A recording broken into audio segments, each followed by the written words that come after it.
Norfolk Southern, my favorite Class 1. Well, at least the classic NS before they went downhill. They are one of the 6 Class 1 railroads in North America, formed in 1982 after a merger between the Norfolk and Western and the Southern Railway. Despite modern NS operating like Penn Central, I still really love NS. Now being over 40 years old, surely they will have rostered a lot of locomotives during its time. How many, you ask? Over 100 locomotives! So today, I will be reviewing every locomotive that NS ever rostered, but before that, I'm going to lay some guidelines for this video. 1. Specific variants of locomotives will appear on this list, such as the Whiteface-9 or the Heritage units. 2. Some locomotives will be grouped into one whole segment. And 3. The standard rules apply for a 10 words or less video. Describe something in 10 words or less, and you can't go over 10 words when describing something. Also, if my mic quality differs slightly, then I want to let you know that this was recorded over multiple different sessions, so the mic quality is going to differ between segment to segment based on how recent I recorded it. So, just want to get that out of the way. Anyways, back to the video. Alright, now that we got that out of the way, we can begin.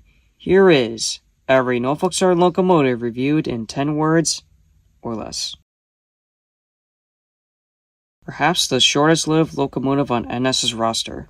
Neat locomotives, but they didn't get to shine for very long. Just an SD9, but modernized. Even a small terminal railroad had SW15s. Neat. Basically a GP38 slug. Possibly the first locomotive to receive a Caterpillar engine. Ew. Had good intentions, but failed. Interesting how a Class 1 railroad released F40s. Rebuilt from a bad locomotive and somehow is even worse. It's an outgo. I don't know what else to say. A step up for high-head locomotives. The only SD9 on NS's roster.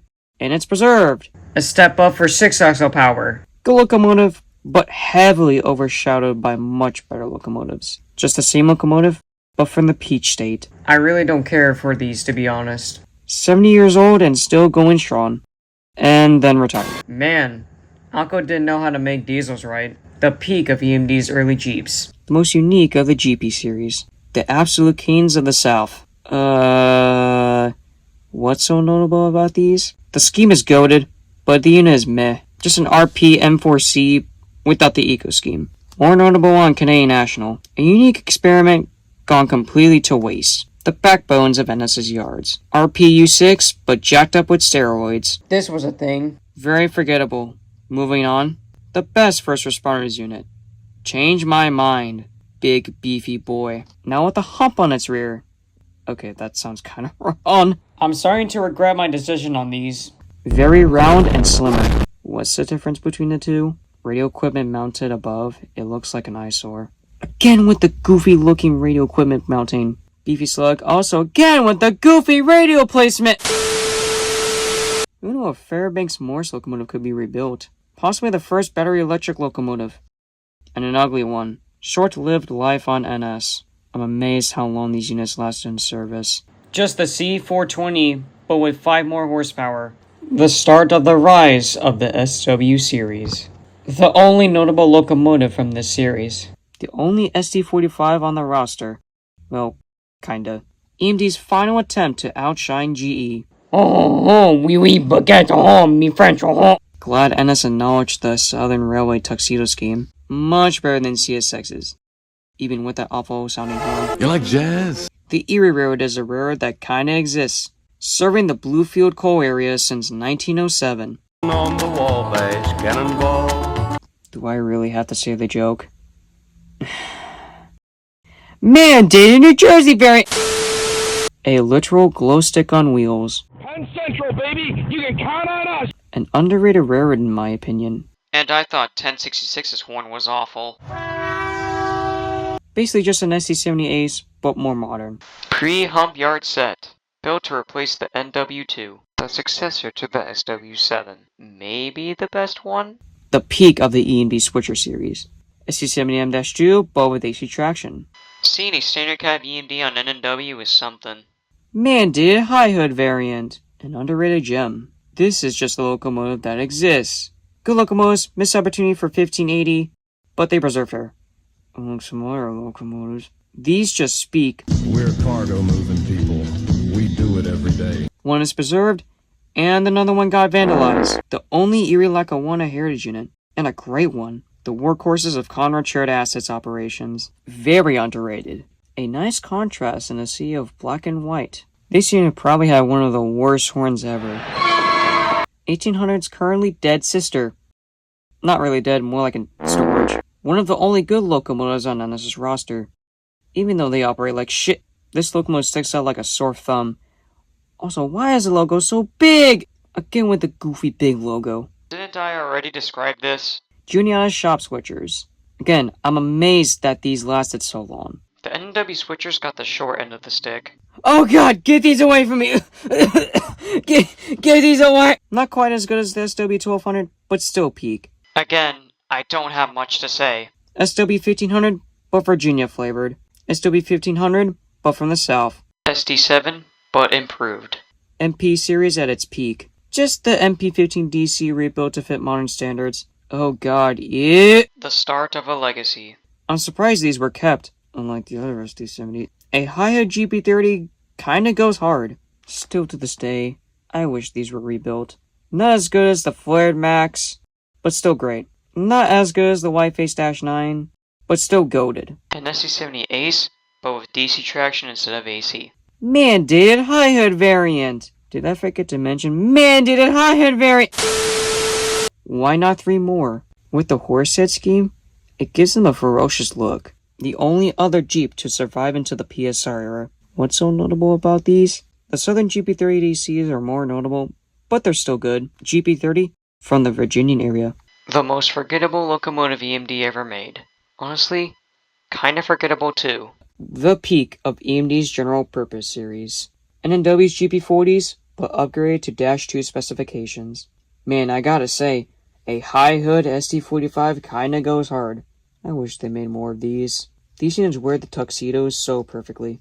Not as memorable as the NWs, but still goated.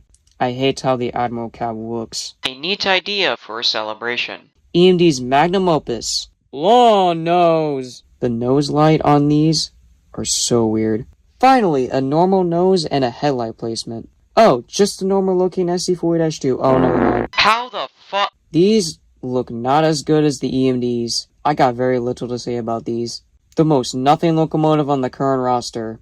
Again, this doesn't work. Kind of an unappreciated locomotive. Do I have to repeat myself? Man, did it high! Now with Dash 2 specifications. What the fuck? Get that shit away from me. High hood variant? Because yes, had such a short stint on NS. The Bluebirds of NS. It's such a shame that they were rebuilt. Oh, come on! Rail fanners like them, crew hate them. Had such a short stint on NS. Very generic, moving on. Dash 7, but super. Also lasting a short life on NS. The first of many to come. Even after being heavily damaged, it's still kicking around. The first of the 4 Black Widows. Nothing really notable about this one. The addition of the blue stripe adds a nice contrast.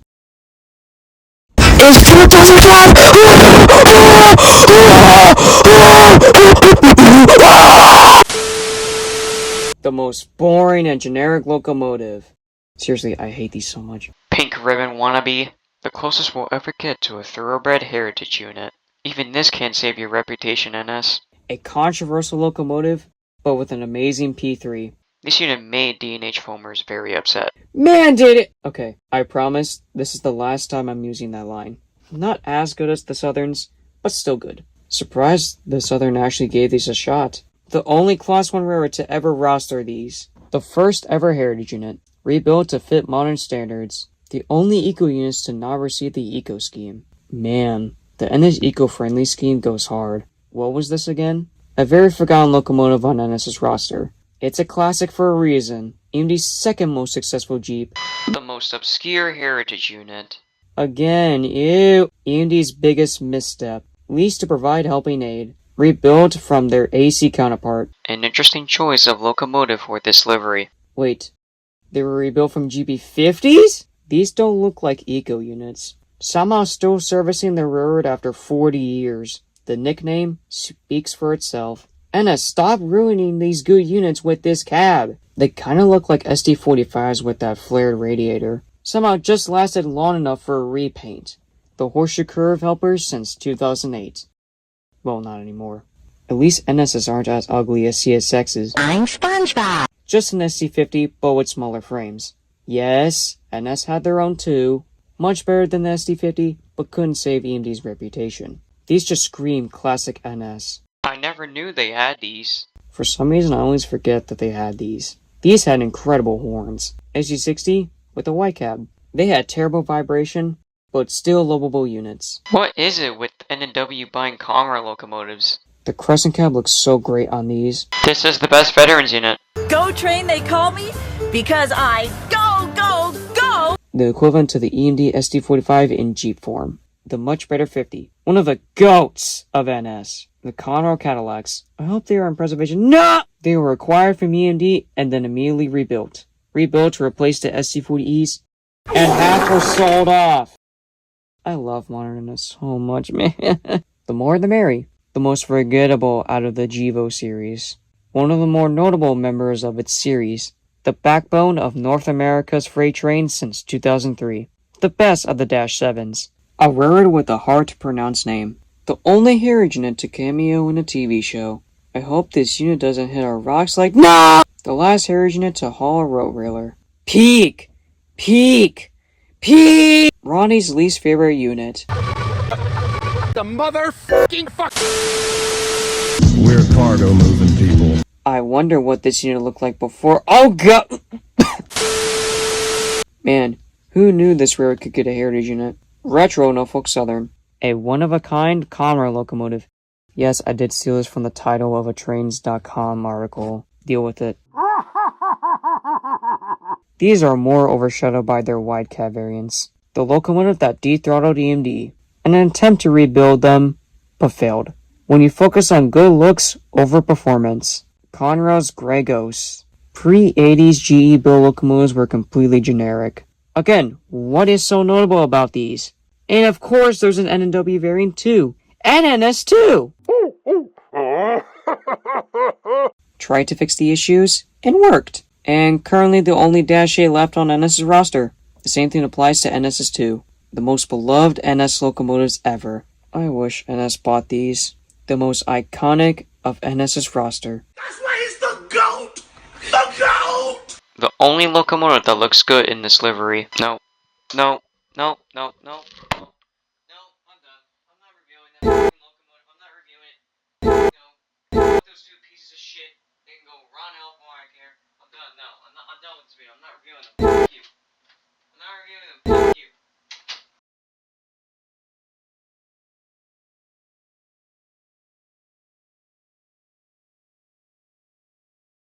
The nostalgic feeling hits you like a truck. Surprised that Dash 8 got this livery. This trend started long before 4396 was a thing, all made to spread the importance of crossing safety. A nice promotion. Why does this exist? Insert Callier Productions clip here.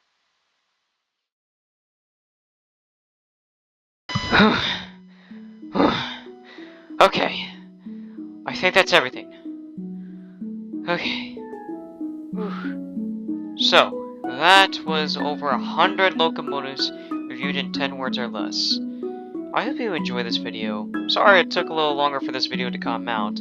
I wanted to take my time on this video since I knew this video would be a big project for me in the first place, so I apologize for that, but still, I appreciate your patience.